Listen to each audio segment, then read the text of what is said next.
À la Bibliothèque royale de Copenhague se trouve un livre en vélin du XVIIe siècle, écrit par le père Pierre Danes, qui a abondamment voyagé en Afrique du Nord. Il y décrit les cachots et les bagnes d'Alger. Il dresse la liste des esclaves français qui attendaient une rançon, des marins de la France entière. Lorsque le montant de la rançon est réuni, le nom du captif doit être ajouté à la liste des esclaves qui peuvent être libérés. Les listes comportaient des descriptions individuelles. Elles étaient vérifiées à Alger. Dans toute l'Europe, on trouve dans les archives des registres et des lettres qui décrivent les tâches dévolues aux esclaves.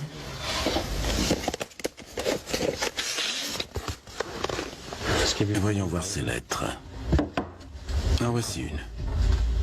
Parmi les archives, Éric Goebel a découvert un document exceptionnel par sa rareté. Cette lettre a été écrite à Alger le 10 janvier 1710. Elle est en danois. L'écriture n'est pas très belle, mais ce qu'il faut voir, c'est ceci.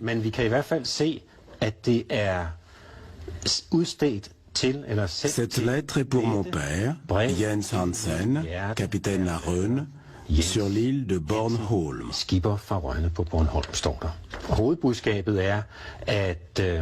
C'est un jeune homme qui a été fait prisonnier dans le détroit de Gibraltar. Il s'est retrouvé esclave à Alger et il est au plus mal. Il demande à sa famille d'envoyer de l'argent pour racheter sa liberté. Il a estimé le nombre des esclaves blancs à 25 000 à l'époque à Alger. Notre estimation pour la période qui va de 1540 à 1650 est qu'à peu près 600 000 esclaves sont passés par Alger.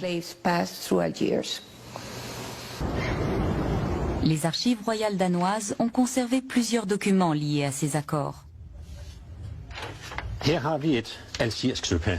Voici un sauf-conduit algérien. Nous n'avons que la partie danoise. Comme vous le voyez, il en manque une partie.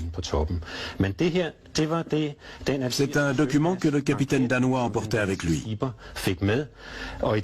Ce sauf-conduit date de 1838. On est déjà quasiment à la fin de l'existence de ce système.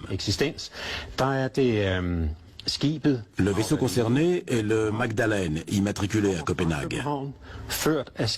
Il a effectué un voyage depuis la capitale. Son capitaine était Jacob Ebert et il devait emprunter le détroit de Gibraltar. Les pirates algériens, de leur côté, avaient reçu la partie supérieure du document envoyé depuis le Danemark et qui correspondait parfaitement avec la partie inférieure. Le capitaine danois présentait sa partie, le pirate la sienne, et si les deux s'emboîtaient, cela signifiait que le navire danois venait d'un pays qui s'était acquitté du droit de passage. Le roi avait payé, donc le bateau pouvait naviguer librement.